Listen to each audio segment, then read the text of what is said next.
Today's video is sponsored by shopcarls.com. Really excited because every month they send a variety of lures that we get to try out. And there's always something to use, especially today, because today we don't know what the bass are going for.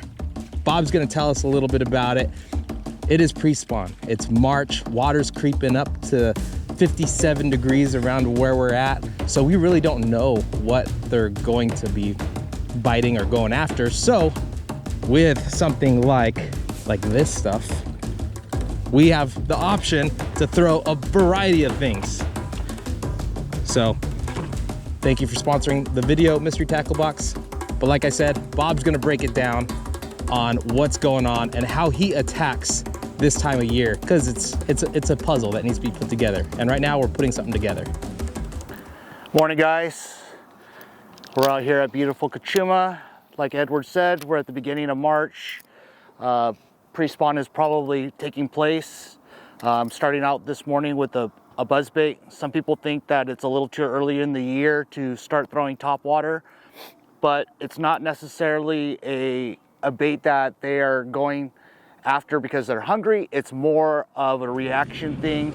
This is very loud, it makes a lot of noise, it makes a lot of disturbance. The big females will get very angry and they will eat this thing up. So we're starting out early, throwing a buzzbait, seeing if we can get them to react on it. And then from there, we're gonna try to just junk fish and see what we can do today and try to piece it together. But we'll see what happens. Stay tuned. It's all about putting together a pattern, starting to isolate what's going on, because that's the beauty of bass, is you can catch them so many different ways: up high, down low, slow, fast. And we also got Mario here today. What up, what up? So I'm the rookie of the bunch here. I actually haven't done any bass fishing in quite a while, and actually haven't caught anything over 5 pounds ever. So if these boys get on the bite, they're gonna teach me the ways, and I'll get on some fish. And another great thing is we have an opportunity to catch the biggest fish of the year, because right now, again, it's pre-spawn conditions, so they're usually full of eggs. They're ready to do their thing. They're moving up from the depths where they hang out all winter, and they come up shallow, ready to bite. So that's the whole goal of today, is trying to get something big. This lake in particular, the biggest fish that we've been catching is around in that 4-pound class, but there are some 7s, 8s, and maybe double digits in here, so that's what we're hoping for today. And if a big one's gonna be caught, it's gonna be this time of year. So you're casting parallel to the bank, huh, Bob? Yeah, well, that's where those fish are going to be spawning, is close to the bank. So we're just trying to make a lot of commotion, a lot of noise, make a big one angry and make her just defend her nest and come up after this thing. You know, probably not going to get a lot of bites on this, but if I do get a couple of bites, they're going to be big ones. What else is in your arsenal today? This morning, we're starting out with a buzzbait. I've got a square bill tied up, a spinner bait.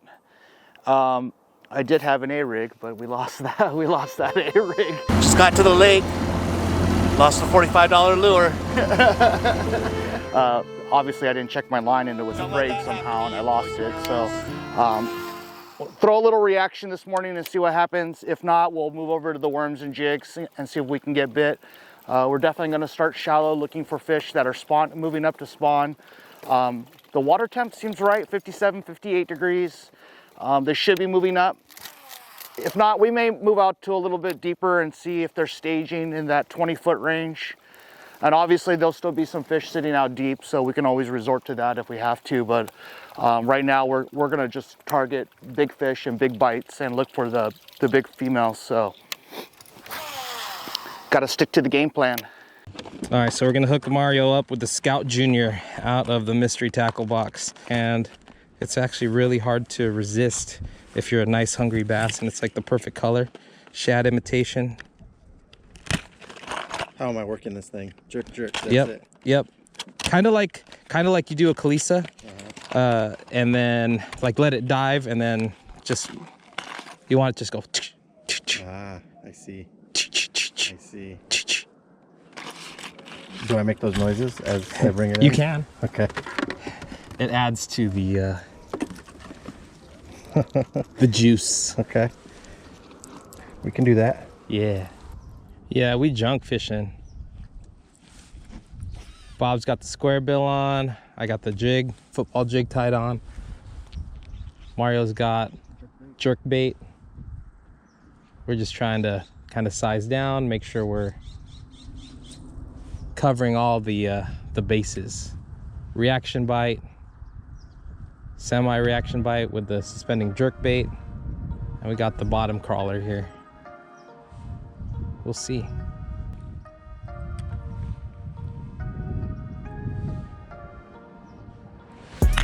There he is. Yep, on the jig. He's close. Oh, dude.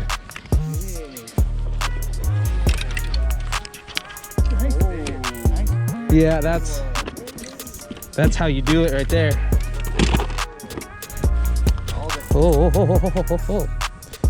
She nice and long. But yeah, no, look, this isn't right. They don't, it looks like it's spawned out actually. Dude, it's March 3rd. What's going on here? I don't get it. Oh, I barely had her. Yeah, not sure what's going on here. Super. It spawned out? Yeah, could be. Just kidding. Or it's just, yeah, it's got some sort of eating disorder. Well, that felt pretty darn good. Getting on a jig bite. Early jig bite. I'm okay with that.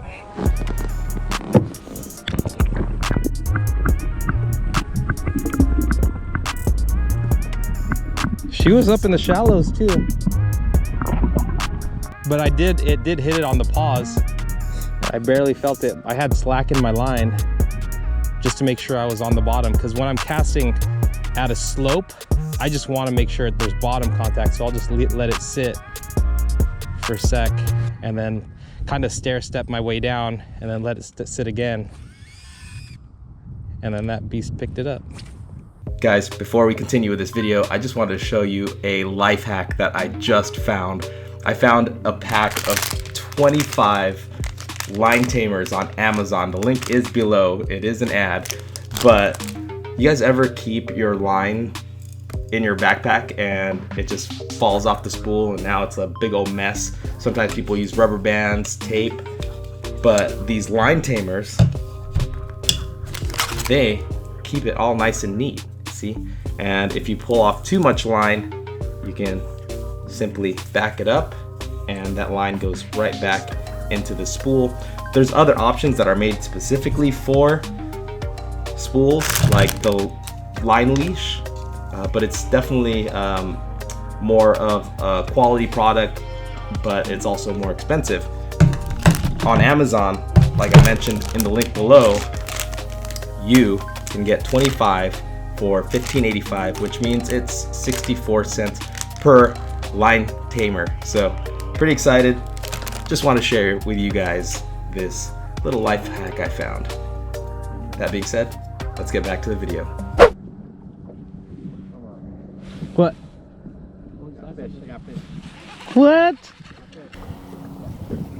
Big crappie. Ooh, nice crappie? Yeah, big on crappie. The jerk bait? Yeah, we're keeping it. Yeah, we are keeping that. Grab that sucker. Yes, sir. Ooh. Look at that slabby.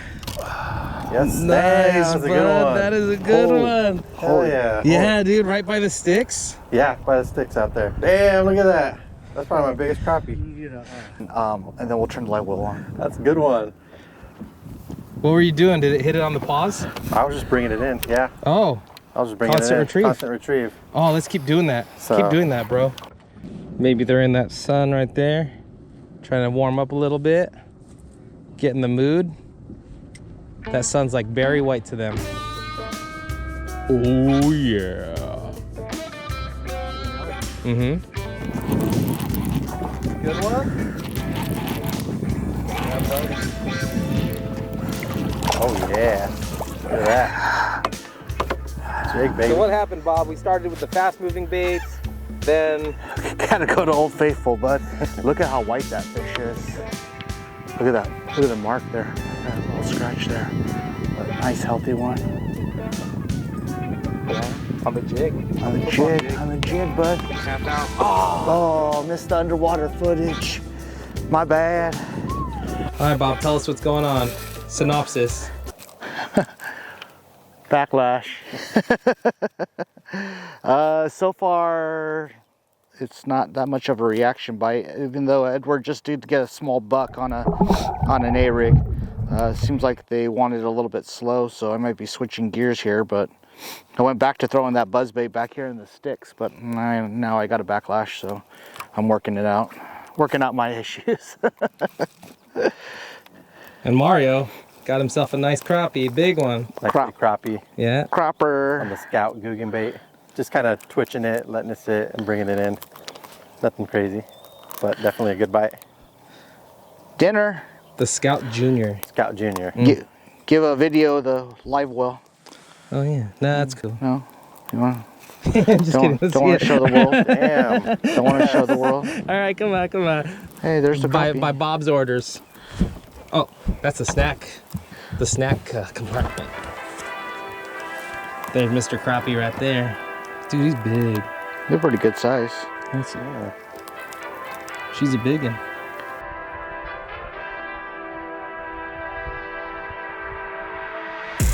There he is.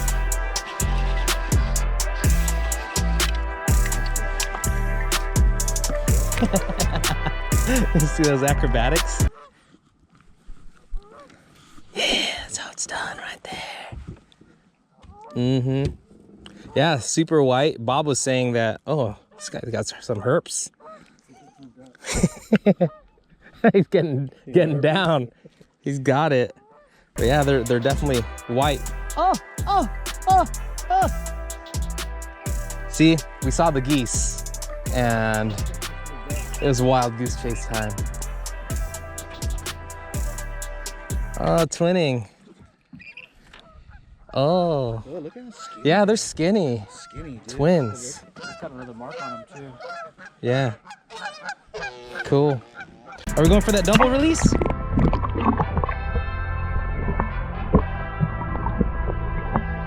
Yeah, so we've dialed it in, guys. So that's what's happening. We tried the fast moving baits, tried the buzz bait, see if they're like up and active, but they aren't really active. So you got to slow it down. And that's the typical pattern. You want to catch them on a power fishing style, moving baits. Nothing really beats that type of strike, but the jig bite isn't bad. You know, we love the jig bite. It's about that time.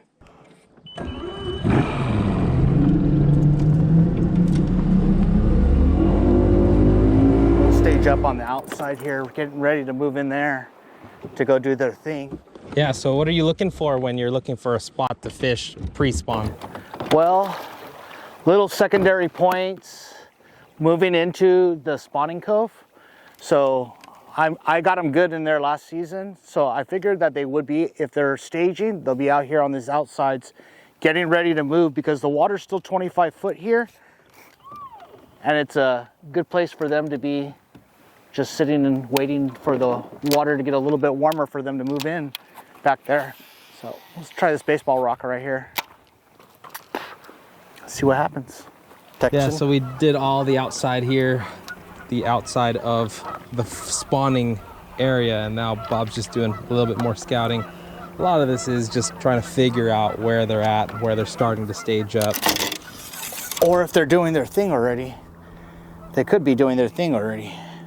It's like 56 degrees, but it's still the morning too, so who knows, it probably raises a degree or two during the day, so we'll see what happens. I got them in here last year.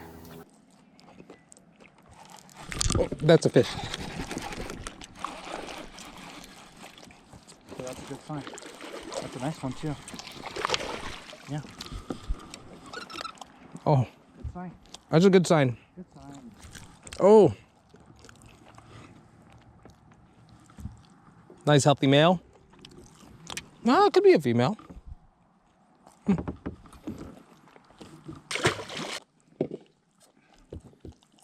Yeah, it's pretty tough now. Mm-hmm. Not gonna lie. We're just snacking. Mm-hmm. 12:22. Peak, noon. Bite totally shut down. And along with it, our energy.